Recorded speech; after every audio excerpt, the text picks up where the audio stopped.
ಪ್ರಥಮವಾಗಿ ನಾನು ಕರ್ನಾಟಕ ರಾಜ್ಯ ಸರ್ಕಾರಿ ನೌಕರರ ಸಂಘದ ಬೆಂಗಳೂರು ಕೇಂದ್ರ ಪರಿಷತ್ತಿಗೆ ಅವಿರೋಧವಾಗಿ ಆಯ್ಕೆಯಾದ ದಿನ ತಾವೆಲ್ಲರೂ ಕೂಡ ಈ ರೀತಿಯಾಗಿ ಕೃಷ್ಣರಾಜಪೇಟೆ ತಾಲೂಕಿನಲ್ಲಿ ಅಭಿಮಾನ ತೋರಿಸ್ತಾ ಇರೋದಕ್ಕೆ ಒಂದು ಸಣ್ಣ ಉದಾಹರಣೆ ಹೇಳ್ತೀನಿ ನಾನು.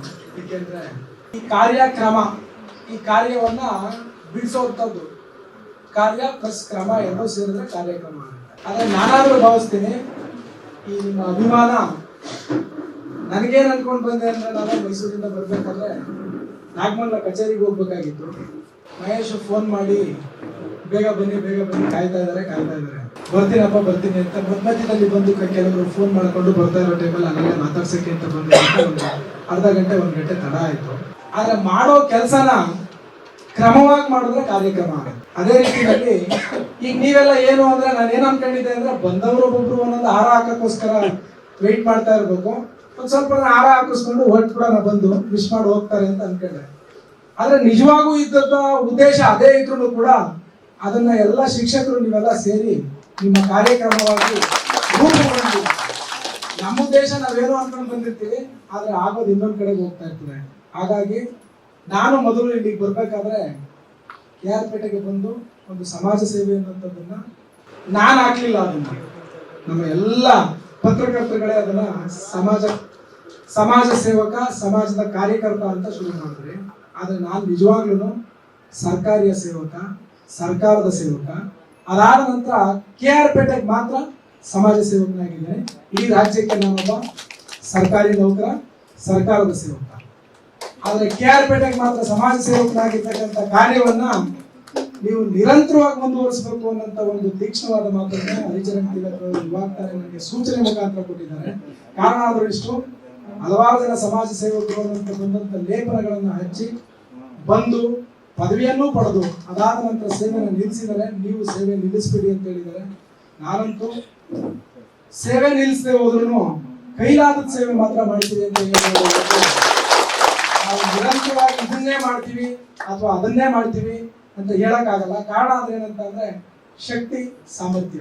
ಆ ಶಕ್ತಿ ಮತ್ತೆ ಸಾಮರ್ಥ್ಯ ಇಲ್ಲದೇ ಹೋದ್ರೆ ಯಾವುದೇ ಕೆಲಸ ಕಾರ್ಯಗಳನ್ನ ಮಾಡಕ್ಕಾಗಲ್ಲ. ನನಗೆ ಸರ್ಕಾರದ ಸೇವೆಯಲ್ಲಿ ಸಿಕ್ಕಿರ್ತಕ್ಕಂಥ ಶಕ್ತಿ, ನನ್ನ ತಂದೆ ತಾಯಿಯಂದ್ರು ಕೊಟ್ಟಂತ ಶಕ್ತಿ, ಈ ಮಣ್ಣು ಕೊಟ್ಟಂತ ಶಕ್ತಿಯಿಂದಾಗಿ ನಾನು ಸೇವೆ ಮಾಡ್ತಾ ಇದ್ದೀನಿ ಹೊರತು ಯಾರು ಕೂಡ ಮನುಷ್ಯ ಉದ್ಭವ ಬುದ್ಧಿ ಅಂತೂ ಸಾಧ್ಯ ಅಲ್ಲ. ಹೀಗಾಗಿ ನನ್ನನ್ನು ನಮ್ಮ ಸಾರಿಗೆ ಇಲಾಖೆಯಲ್ಲಿ ನಾನು 2015ರಲ್ಲಿ ನಾನು ಅಧ್ಯಕ್ಷನಾದೆ. ಇವತ್ತಿನವರೆಗೂ ಕೂಡ ಅಧ್ಯಕ್ಷನಾಗಿ ಮುಂದುವರಿತಾ ಇದ್ದೀನಿ. ನನ್ನನ್ನು ಬಹುತೇಕ ಅವರು ಹೆಚ್ಚು ಪ್ರೀತಿ ಪಟ್ಟು ರಾಜ್ಯ ಸರ್ಕಾರಿ ನೌಕರರ ಸಂಘಕ್ಕೆ ನೀವೇ ನಾಮನಿರ್ದೇಶನ ಮಾಡಬೇಕು ಸರ್, ನೀವೇ ನಿಮ್ಮ ನಾಮಿನೇಷನ್ ಮಾಡಬೇಕು, ಬೇರೆಯವರು ಯಾರೂ ಕೂಡ ನಾವು ನಾಮಿನೇಷನ್ ಮಾಡಲ್ಲ, ನೀವೇ ಮಾಡಿ ಅಂತ ನಮ್ಮ ಇಲಾಖೆ ನನ್ನನ್ನ ಏಕೈಕ ಅಭ್ಯರ್ಥಿಯಾಗಿ ಒಂದು ಆಂತರಿಕವಾಗಿ ಚರ್ಚೆ ಮಾಡಿ ನನ್ನನ್ನು ನಾಮಪತ್ರ ಸಲ್ಲಿಸೋದಕ್ಕೆ ಸೂಚಿಸಿದ್ರು. ಅದರಂತೆ ಯಾರೂ ಕೂಡ ನಮ್ಮ ತಾಂತ್ರಿಕ ಮತ್ತು ಅಧಿಕಾರಿಗಳ ವೃಂದದಿಂದ ಯಾರೂ ನಾಮಪತ್ರ ಸಲ್ಲಿಸದೇ ಇರೋದ್ರಿಂದ ನಾನು ವಿರೋಧವಾಗಿ ಆಯ್ಕೆಯಾಗಿದ್ದೀನಿ. ಆದರೆ ಸರ್ಕಾರಿ ನೌಕರರ ಸಂಘದ ಚುನಾವಣೆಗೆ ತಾತ್ಕಾಲಿಕವಾಗಿ ತಡೆಯಾಗಲಿದೆ. ಅದು ತೆರವಾದ ನಂತರ ಪ್ರಕ್ರಿಯೆಗಳು ಆರಂಭ ಆಗುತ್ತೆ. ಅದಾದ ನಂತರ ಇಲ್ಲಿ ನಮ್ಮ ತಾಲೂಕಿನಲ್ಲೂ ಕೂಡ ಎಲ್ಲ ತಾಲೂಕು ಶಿಕ್ಷಕರ ಸಂಘ ಅಥವಾ ಅಧಿಕಾರಿಗಳ ಸಂಘ ಎಲ್ಲ ಸಂಘಗಳು ಸೇರಿ ತಾಲೂಕು ಸರ್ಕಾರಿ ನೌಕರರ ಸಂಘಕ್ಕೆ ನಿರ್ದೇಶಕರುಗಳ ಆಯ್ಕೆ ಆಗುತ್ತೆ. ನಿರ್ದೇಶಕರ ಆಯ್ಕೆ ಆದ ನಂತರ ಅಧ್ಯಕ್ಷರು ಮತ್ತು ಪದಾಧಿಕಾರಿಗಳ ಆಯ್ಕೆ ಆಗುತ್ತೆ. ಅದಾದ ನಂತರ ಜಿಲ್ಲೆನಲ್ಲಿ ಜಿಲ್ಲಾ ನಿರ್ದೇಶಕರುಗಳನ್ನ ಆಯ್ಕೆ ಆಗುತ್ತೆ. ಈ ತಾಲೂಕು ಅಧ್ಯಕ್ಷರುಗಳು ಮತ್ತು ಪದಾಧಿಕಾರಿಗಳ ಮುಖಾಂತರ ರಾಜ್ಯ ಜಿಲ್ಲಾ ಅಧ್ಯಕ್ಷ ಆಯ್ಕೆ ಆಗುತ್ತೆ. ಆ ಜಿಲ್ಲೆಯಲ್ಲಿ ಅಧ್ಯಕ್ಷರಾಗಿ ಬಂದಂತವರು ಮತ್ತು ನಾವು ಪರಿಷತ್ ಸದಸ್ಯರಾದಂತವರು ರಾಜ್ಯ ಅಧ್ಯಕ್ಷರ ಹುದ್ದೆಗೆ ಮತ್ತು ಖಜಾಂಚಿ ಹುದ್ದೆಗೆ ಸ್ಪರ್ಧೆ ಮಾಡೋಕೆ ಅವಕಾಶ ಇದೆ. ನನಗೆ ನಿನ್ನೆಯಿಂದ ಒಂದ್ ಸ್ವಲ್ಪ ಡೌಟ್ ಬರ್ತಾ ಇದೆ. ನನ್ನನ್ನ ಏನ್ ಅನ್ಕೊಂಡಿದ್ರು ನೀವು ಗೊತ್ತಾಗ್ತಾ ಇಲ್ಲ. ನನಗೆ ಪರಿಷತ್ ಸದಸ್ಯನಾಗಿ ಆಯ್ಕೆ ಅಂತ ಅಂದ್ರೆ ವಿಧಾನ ಪರಿಷತ್ ಸದಸ್ಯ ಅಂತ ಕೆಲವಾರು ಜನ ಫೋನ್ ಮಾಡಿದ್ರು. ನನಗೆ ತುಂಬಾ ಅತ್ಯಂತ ಸಂತೋಷ ಆಯ್ತು ಸರ್ ಅಂತ.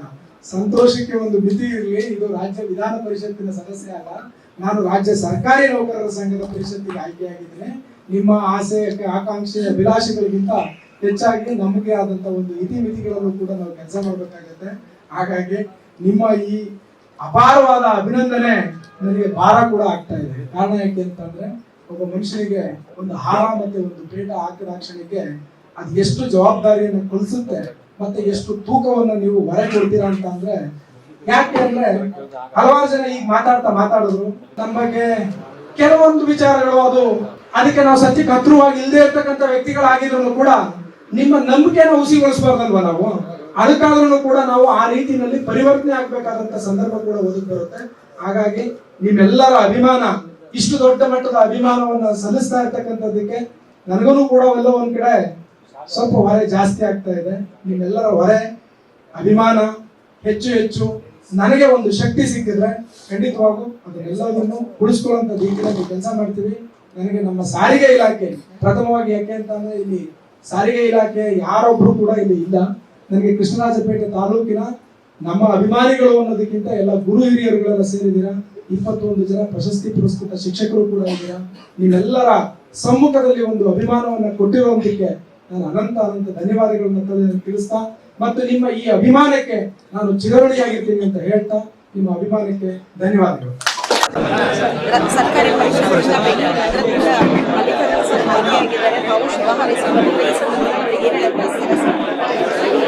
ಏನು ಇವತ್ತು ರಾಜ್ಯ ನೌಕರರ ಸಂಘದ ಪರಿಷತ್ನ ಅವಿರೋಧವಾಗಿ ಆಯ್ಕೆಯಾಗಿದ್ದಾರೆ ಸದಸ್ಯರಾಗಿ.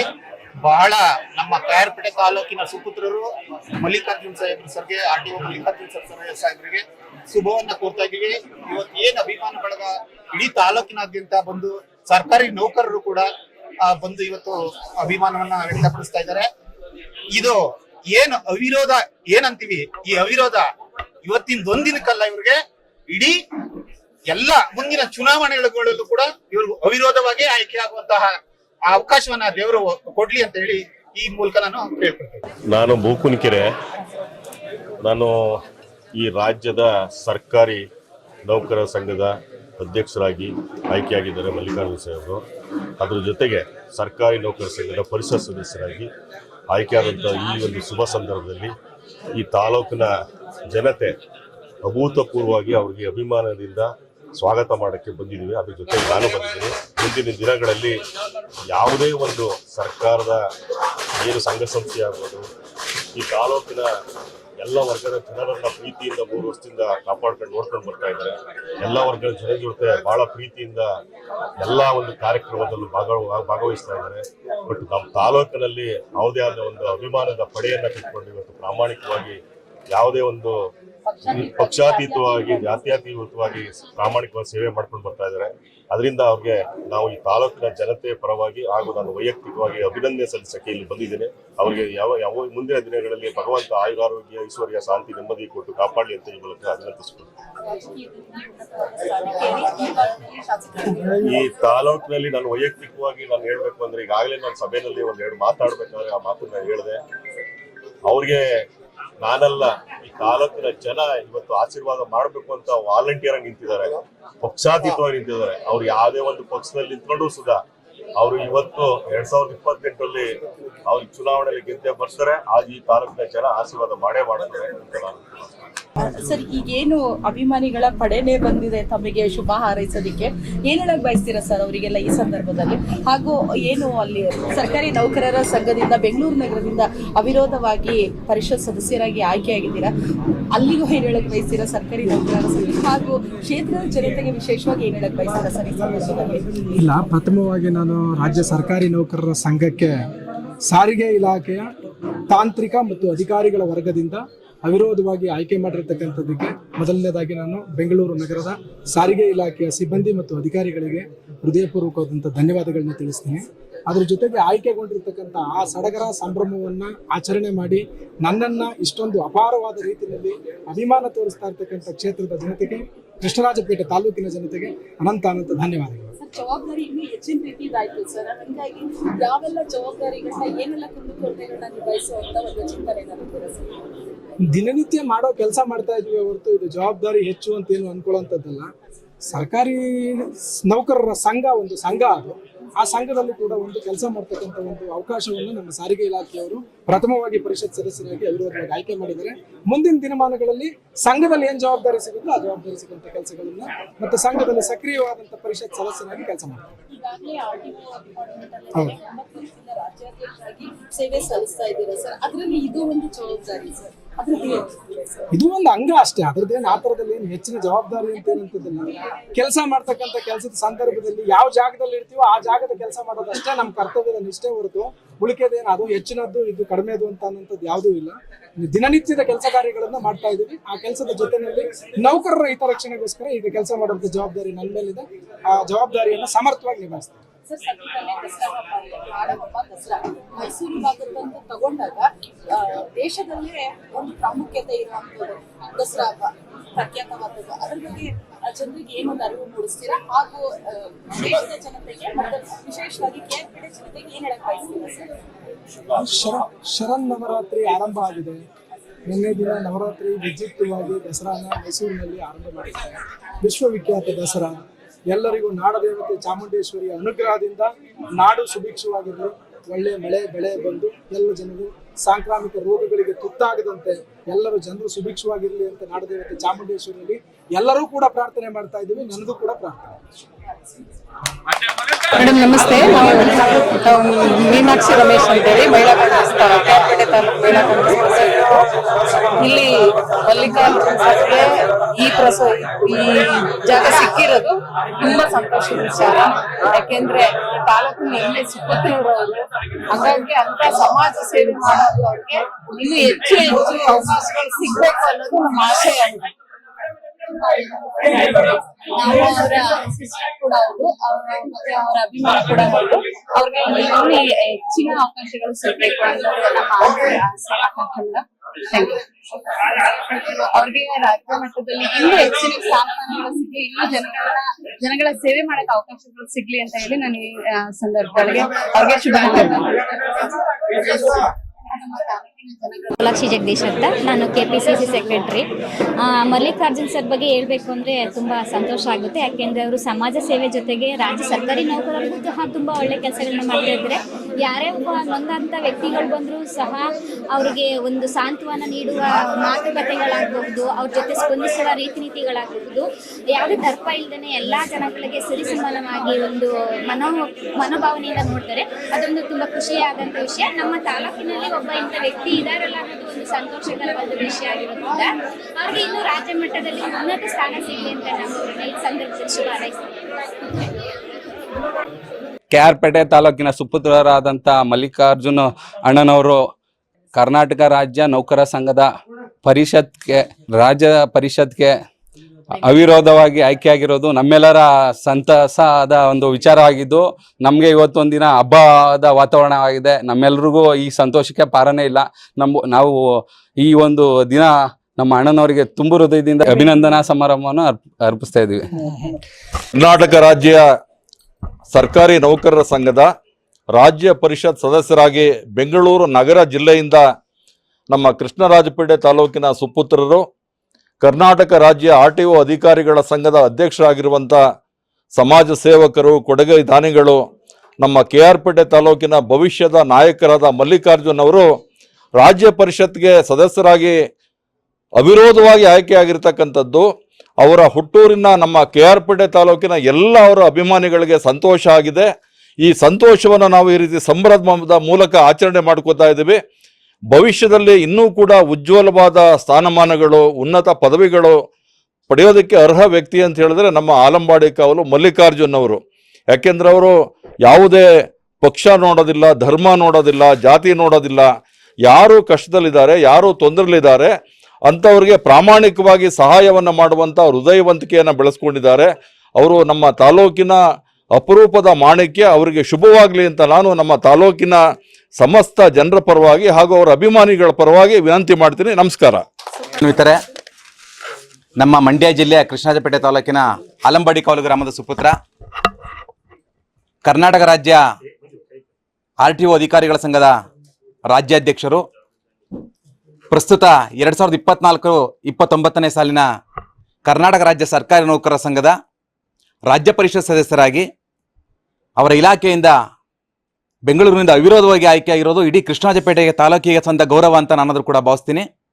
ಮುಂದುವರೆದು ಸನ್ಮಾನ್ಯ ಮಲ್ಲಿಕಾರ್ಜುನ್ ಸಾಹೇಬರು ಪ್ರಸ್ತುತ ಕರ್ನಾಟಕ ರಾಜ್ಯ ಸರ್ಕಾರಿ ನೌಕರರ ಸಂಘದ ರಾಜ್ಯಾಧ್ಯಕ್ಷರಾಗಿ ಅವರು ಆಯ್ಕೆ ಆಗಬೇಕು. ಅದು ಈ ತಾಲೂಕಿನ ಸಮಸ್ತ ನಾಗರಿಕರ ಸಮಸ್ತ ಸರ್ಕಾರಿ ನೌಕರರ ಆಶಯ ಆಗಿದೆ. ಆ ಅವಕಾಶವನ್ನು ಭಗವಂತ ಕರುಣಿಸ್ಲಿ ಅಂತ ನಾನು ಈ ಸಂದರ್ಭದಲ್ಲಿ ಪ್ರಾರ್ಥನೆ ಮಾಡಿ, ನಾನು ಕೂಡ ತಾಲೂಕು ಪ್ರಾಥಮಿಕ ಶಾಲಾ ಶಿಕ್ಷಕರ ಸಂಘದ ಪರವಾಗಿ, ತಾಲೂಕು ಕನ್ನಡ ಸಾಹಿತ್ಯ ಪರಿಷತ್ತಿನ ಪರವಾಗಿ, ಸಮಸ್ತ ಶಿಕ್ಷಕರ ಪರವಾಗಿ ಅವರಿಗೆ ತುಂಬು ಹೃದಯದ ಅಭಿನಂದನೆಗಳನ್ನು ಸಲ್ಲಿಸಲಿಕ್ಕೆ ಬಯಸ್ತೇನೆ. ಧನ್ಯವಾದಗಳು. ಮಲ್ಲಿಕಾರ್ಜುನ್ ಸರ್ ಅವರು ಇವತ್ತು ನಮ್ಮ ತಾಲೂಕಿನಲ್ಲಿ ತಮ್ಮದೇ ಆದ ಕಾರ್ಯವೈಖರಿಗಳ ಮೂಲಕ ತಮ್ಮದೇ ಆದ ಛಾಪನ್ನು ಮೂಡಿಸೋದ್ರ ಮೂಲಕ ಜನಮಾನಸದಲ್ಲಿ ಮನೆ ಮಾತಾಗಿರೋದು ಅಷ್ಟೇ ಅಲ್ಲದೆ ನಮ್ಮ ನೌಕರರ ಬಂಧುಗಳಿಗೂ ಕೂಡ ಅವರು ಕಣ್ಮಣಿಯಾಗಿ ಕೆಲಸವನ್ನು ಮಾಡ್ತಾ ಇದ್ದಾರೆ. ಹಾಗಾಗಿ ಅವರಿಗೆ ನಮ್ಮ ಲಗೋರಿ ಅಸೋಸಿಯೇಷನ್ನ ತಾಲೂಕು ಘಟಕದ ವತಿಯಿಂದ ಅವರಿಗೆ ತುಂಬು ಹೃದಯದ ಅಭಿನಂದನೆಗಳನ್ನು ಸಲ್ಲಿಸ್ತಾ ಇದ್ದೇನೆ. ಜೊತೆಗೆ ಅವರು ಏನು ಇವತ್ತು ಮಾಡ್ತಾ ಇರ್ತಕ್ಕಂಥ ಕೆಲಸ ಜನರಿಗಷ್ಟೇ ಅಲ್ಲ, ಶಿಕ್ಷಕರಿಗಷ್ಟೇ ಅಲ್ಲ, ಸಾಮಾನ್ಯ ವರ್ಗದವರಿಗೆ ಅಷ್ಟೇ ಅಲ್ಲ, ಎಲ್ಲರಿಗೂ ಕೂಡ ಅದು ದೀನ ದಲಿತರಾಗ್ಬೋದು, ಯಾವುದೇ ವರ್ಗದವರಾಗ್ಬೋದು, ಎಲ್ಲರನ್ನೂ ಕೂಡ. ಈಗ ಉದಾಹರಣೆಗೆ ಮೊನ್ನೆ ಒಬ್ಬ ರೈತ ಒಂದು ಕುರಿ ಮೇಕೆಗಳು ನಾಯಿ ಕಚ್ಚಿ 10 ಮೇಕೆಗಳು ಸತ್ತೋಗಿದ್ದು, ಅವ್ರಿಗೆ ನೇರವಾಗಿ ಅವ್ರ ಹತ್ರ ಹೋಗಿ ಅವರನ್ನು ದುಃಖವನ್ನು ಭರಿಸತಕ್ಕಂಥ ಆರ್ಥಿಕವಾಗಿ ಸಾಂತ್ವನವನ್ನು ಹೇಳಿದ್ರ ಜೊತೆಗೆ ಅವರಿಗೆ ಆರ್ಥಿಕವಾಗಿ ಶಕ್ತಿಯನ್ನು ತುಂಬತಕ್ಕಂಥ ಕೆಲಸ ಮಾಡಿದ್ರು. ನಿಜಕ್ಕೂ ಕೂಡ ಅವರ ಕಾಳಜಿಯನ್ನು ನೋಡಿದಾಗ ಎಲ್ಲೋ ಒಂದು ಕಡೆ ನಾವು ಕೂಡ ಅವರಷ್ಟೇ ಅಲ್ಲ, ಮಲ್ಲಿಕಾರ್ಜುನ್ ಸರ್ ಅವರು ಮಾಡ್ತಕ್ಕಂಥ ಕೆಲಸಕ್ಕೆ ಎಲ್ಲರೂ ಕೂಡ ಕೈ ಜೋಡಿಸಿದ್ರೆ ನಿಜಕ್ಕೂ ಕೂಡ ನಮ್ಮ ತಾಲೂಕು ಎಲ್ಲ ನಮ್ಮ ಜಿಲ್ಲೆಯಲ್ಲಿ ಒಂದು ಮಾದರಿ ತಾಲೂಕು ಆಗೋದರಲ್ಲಿ ಯಾವುದೇ ರೀತಿಯ ಒಂದು ಅನುಮಾನವೇ ಇಲ್ಲ. ಅಂಥ ನಿಟ್ಟಿನಲ್ಲಿ ಮಾನ್ಯ ಮಲ್ಲಿಕಾರ್ಜುನ್ ಸರ್ ಅವರು ಕೈಗೊಂಡಂಥ ಕೆಲಸಗಳು ಜನೋಪಯೋಗಿ ಕೆಲಸಗಳು ಆಗಿವೆ. ಹಾಗಾಗಿ ಅವರಿಗೆ ಮತ್ತೊಮ್ಮೆ ಶುಭವಾಗಲಿ, ಅವರ ಮುಂದಿನ ಬದುಕು ಚೆನ್ನಾಗಿರಲಿ, ಅವರು ಕಂಡಂತಹ ಕನಸು ನನಸಾಗಲಿ ಅಂತಕ್ಕಂಥ ಅಷ್ಟೇ ನಾನು ಹಾರೈಸಿ ಅವರಿಗೆ ಮತ್ತೊಮ್ಮೆ ನಮ್ಮ ರಾಜ್ಯದ ಏನು ರಾಜ್ಯ ಪರಿಷತ್ ಸದಸ್ಯರಾಗಿ ಅವಿರೋಧವಾಗಿ ಆಯ್ಕೆ ಆಗಿರ್ತಕ್ಕಂಥ ಶ್ರೀಯುತರಿಗೆ ತುಂಬ ಹೃದಯದ ಅಭಿನಂದನೆಗಳನ್ನು ನಾನು ಸಲ್ಲಿಸೋದಕ್ಕೆ ಇಷ್ಟಪಡ್ತೀನಿ. ನಮಸ್ಕಾರ. ತಾಲೂಕಿನ ಹೆಮ್ಮೆಯ ಸುಪುತ್ರರು, ಈ ತಾಲೂಕು ಕಂಡ ಅಪರೂಪದ ಮಾಣಿಕ್ಯ ಅಂತಾನೆ ಹೇಳ್ಬೋದು. ಶ್ರೀಯುತ ಮಲ್ಲಿಕಾರ್ಜುನ ಅಣ್ಣನವರಿಗೆ ಪರಿಷತ್ ಸದಸ್ಯರಾಗಿ ಆಯ್ಕೆಯಾಗಿರೋದಕ್ಕೆ ತಾಲೂಕಿನ ಜನ ತುಂಬ ಸಂತೋಷ ಆಗಿದೆ. ಇಡೀ ತಾಲೂಕಿನಾದ್ಯಂತ ಮಾತು ನಡೀತಾ ಇದೆ. ಪ್ರತಿಯೊಬ್ಬರು ಕೂಡ ಅವ್ರಿಗೆ ಶುಭಾಶಯನ ಕೋರ್ತಿದ್ದಾರೆ. ತಾಲೂಕಿನ ಪರವಾಗಿ ನಾನು ವೈಯಕ್ತಿಕವಾಗಿ ಅವ್ರಿಗೂ ಇನ್ನೂ ಹೆಚ್ಚು ಅವಕಾಶಗಳು ಸಿಗಲಿ, ನಮ್ಮೆಲ್ಲರಿಗೆ ಜೊತೆ ನಮ್ಮ ತಾಲೂಕಿಗೆ ಸೇವೆ ಮಾಡೋ ಭಾಗ್ಯನ ಭಗವಂತ ಕೊಡ್ಲಿ ಅವ್ರಿಗೆ ಅಂತ ಹೇಳಿ ಶುಭ ಕೋರ್ತೀನಿ ಮೇಡಮ್.